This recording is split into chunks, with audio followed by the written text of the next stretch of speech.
Hi everyone. Welcome to the first of our Ancient and Medieval World History short video lectures. Our topic for today is Arab empire building and the division of the Muslim world. When we left off the last time we met together as a class, we discussed the Prophet Muhammad and the rise of the religion of Islam. We looked at the teachings of Muhammad and we saw how while he starts a new faith based on a shared sense of community and monotheism, he also starts to build a physical Arab state based on the cities of Medina and Mecca. Muhammad did not live long after his capture and unification of the main Arabian cities. He died after giving his last sermon and laying out the 5 pillars of Islam in the year 632. And he left behind a vital question for the new Arab state. Who would lead? What does leadership mean in the context of the early Islamic community? So today we're going to try to answer that question. We're going to think about the job of Caliph, the leader of the Arab state, and how that job was first defined and assigned. And we're going to think about how that gives rise to permanent divisions in the Islamic faith between the majority Sunni branch and the minority Shiite branch. We're also going to think about the Arab conquests and why the Arabs are able to fight a war on 2 fronts against the large neighboring empires of Sasania and Persia and Byzantium or Eastern Rome. Why are the Arabs able to beat both of these large, well-established empires at the same time? And how are they able to build an Arab empire that would rival Rome in its size and influence? So to start, we need to think about the role of Caliph. Caliph means successor. Muhammad had taught that he was the prophet, the last prophet sent by God to talk to humankind. After him, there would be no more prophets. And that left a leadership question. When he's gone, how do we set up the job of the person who comes next? The leaders of the Arab tribes and clans who subscribed to Islam came up with this title of successor as essentially a deputy for Muhammad, who has himself gone to paradise. The idea is that the Caliph, the successor, will try to do the best job possible, carrying on Muhammad's teachings, expanding the faith of Islam and converting more people to Islamic monotheism, but also leading the Arab state that Muhammad had built, collecting taxes, distributing resources to members of the community, and trying to oversee the military success of the state against its neighbors and rivals. So there were high stakes involved. The person who took over this position had to have the total trust of the community, especially the major Arab tribal and clan leaders left behind. There were 2 main candidates for the job, and it was decided in a disputed election among Arab tribal leadership in 632. The main candidates who came forward were, first of all, Muhammad's son-in-law and cousin, Ali. The closest friend of Muhammad during his lifetime. Ali had married Muhammad's daughter Fatima. They had had children, including an oldest son named Hussein. They are seen as the inner family circle of the Prophet. Those who want Ali to lead point to his piety, his heroics during the early Arab wars, his reputation for giving away all the fortune that he accumulated to the poor, and the idea that Ali could be a natural heir. The Arab world had a long tradition of patriarchy in which power and wealth passed from one generation to the next. Ali, as Muhammad's son-in-law, seemed to some the natural choice for the Prophet's successor. But there were those who argued that Ali was too young, that he didn't have the experience to lead the entire community, that he was hot-tempered, and maybe lacked the temperament to unite all of the Arab leaders together. These who doubted Ali pointed out that Muhammad had built a community that didn't depend on blood ties alone, a community that depended instead on a shared faith. And they believed that it would be valuable for the community to have leaders that came from outside the Prophet's family circle, to show that faith trumped blood. So the leader of these who wanted a leader from outside the Prophet's family was Abu Bakr, also an old close friend of Muhammad, but from a different clan. Abu Bakr was elderly. He had a lifetime of experience as a successful merchant and community leader. One of his daughters, Aisha, had married Muhammad during the last few years of Muhammad's life, and Abu Bakr believed that he could give the stability that the Arab community needed. When the vote approached, it seemed that it would be very tight, a close contest between Ali and Abu Bakr. And what made the ultimate outcome possible was the role of a third candidate, a man named Umar, who was another tribal leader within the city of Mecca. Umar comes to Abu Bakr with a deal.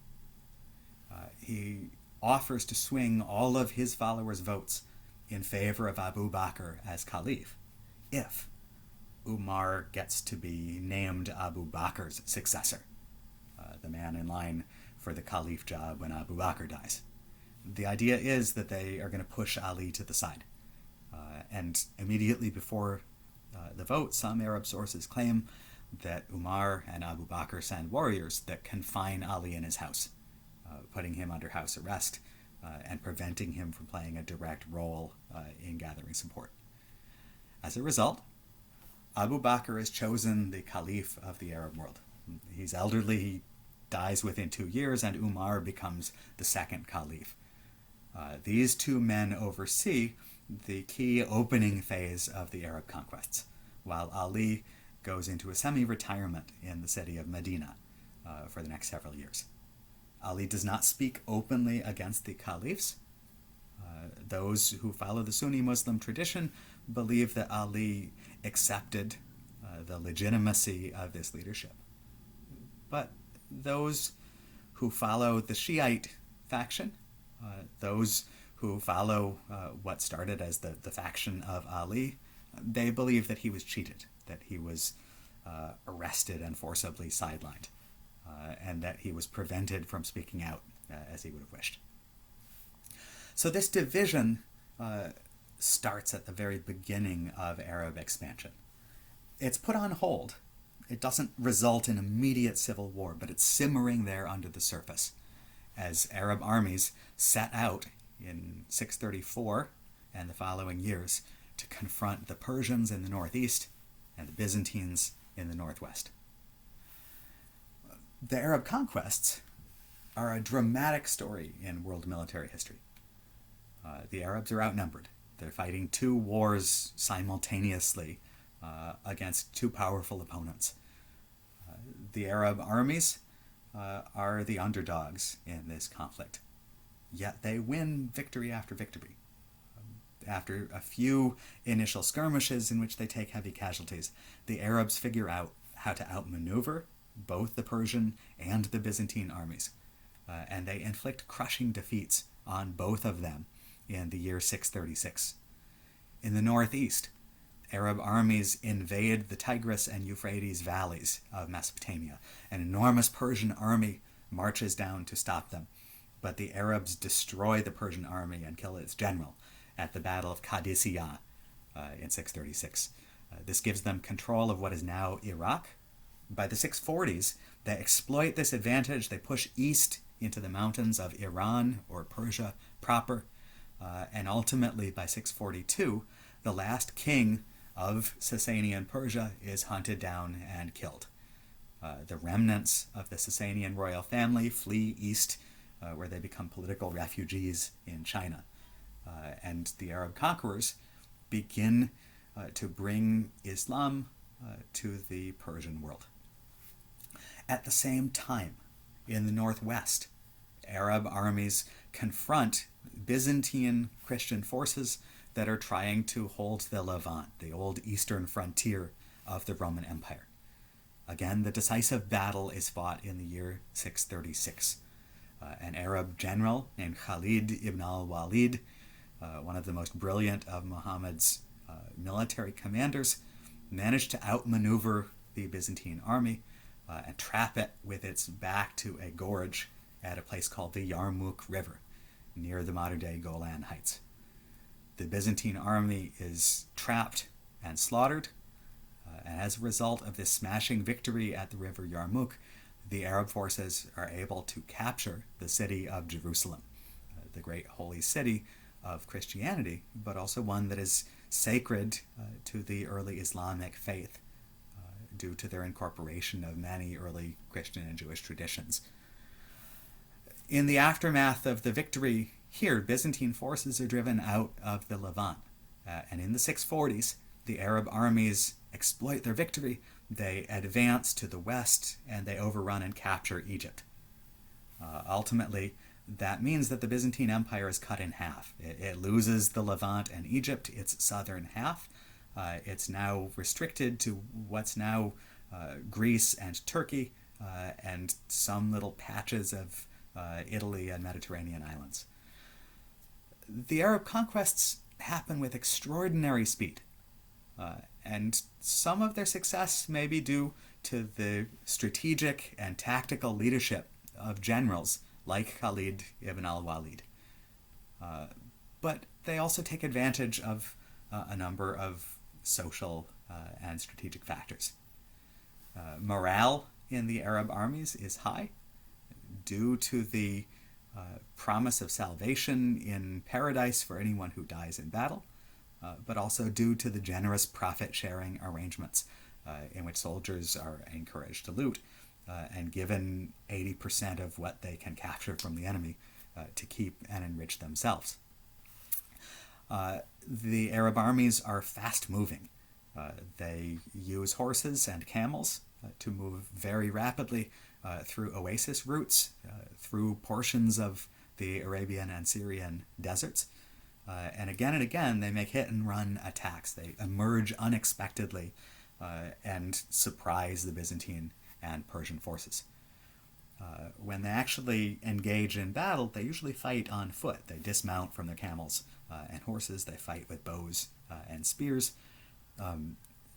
But they're able to outmaneuver the enemy, cut the enemy off from supplies, consistently bewilder and confuse and destroy one enemy detachment after another.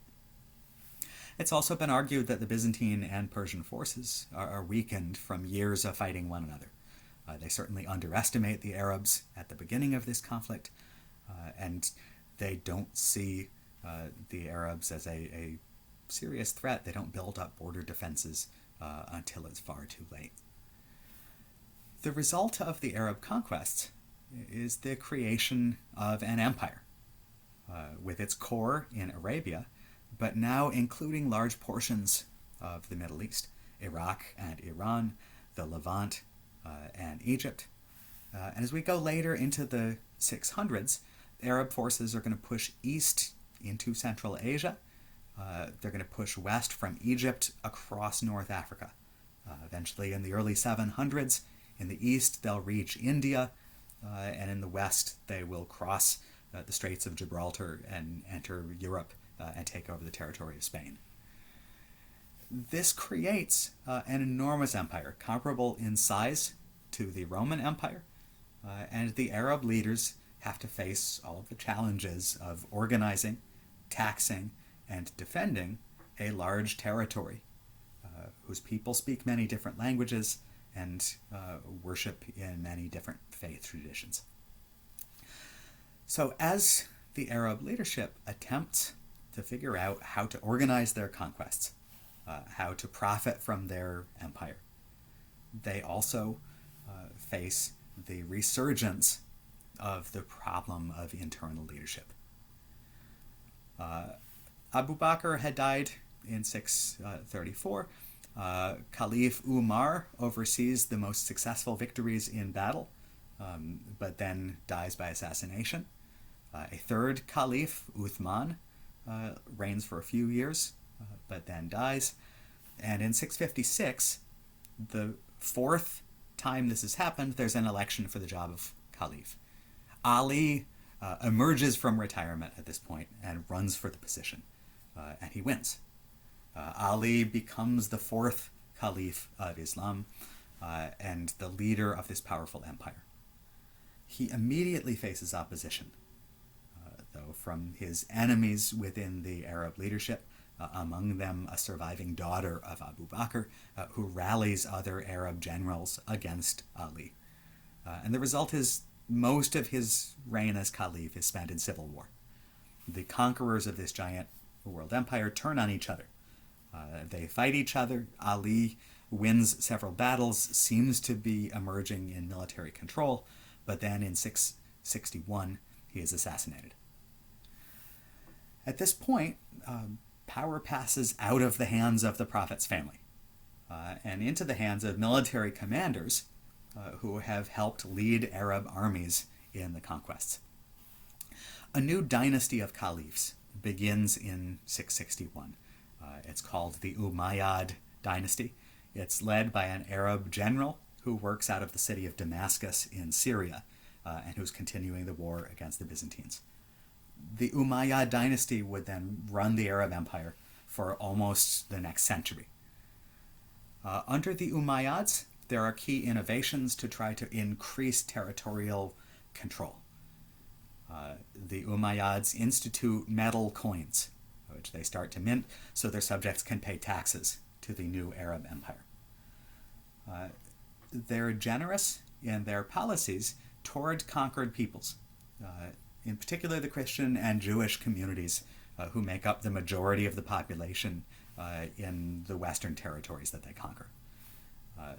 Christians and Jews are defined as peoples of the book. They're exempt from forcible conversion to Islam.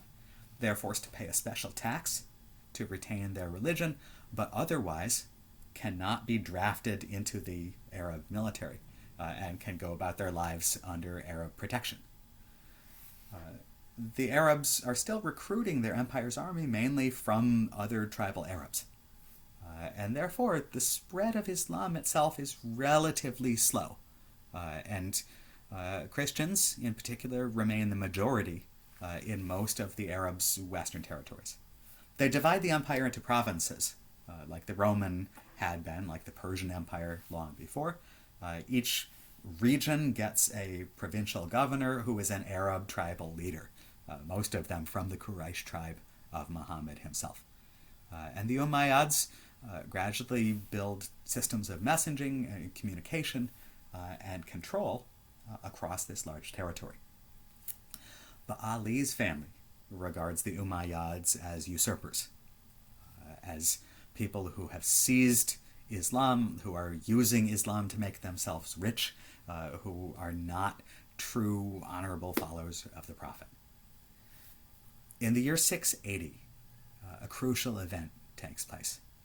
The oldest son of Ali, a man named Hussein, tries to lead a revolution of Arabs against the Umayyad caliphs to try to purify Islam, remove false rulers, and return leadership to the Prophet's pious family.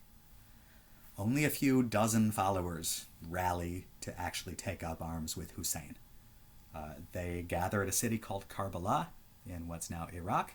The forces of the Umayyad Caliph march to Karbala and surround them, and Hussein has a bloody last stand in which he and most of his family members are massacred.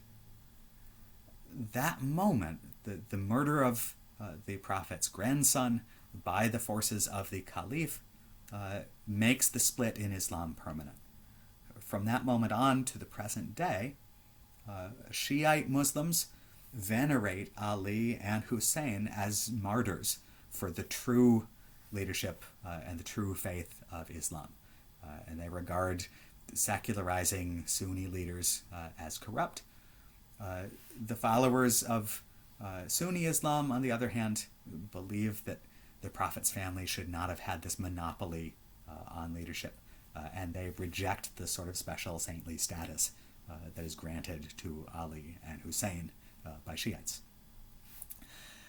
Now, against this backdrop, the Umayyad dynasty reigned for almost a century, but ultimately it began to struggle keeping up its own political power over such an enormous territory, stretching from the Indus Valley in the east all the way to Spain in the west.